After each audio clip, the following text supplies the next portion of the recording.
জানেন তো প্রবলেমটা হলো সকলের তলে সকলে আমরা, প্রত্যেকে আমরা পরের তলে।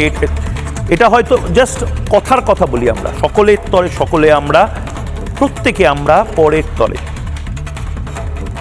গল্পে লেখা থাকে, কবিতায় লেখা থাকে, হয়তো বাস্তবে করি না।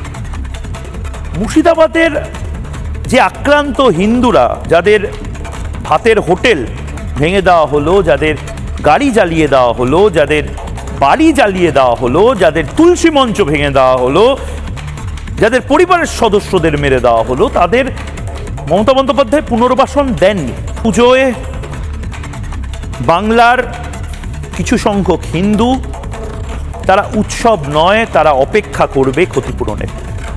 মমতা বন্দ্যোপাধ্যায় তো ভাবে ভাবে বারবার বুঝিয়ে দিয়েছেন।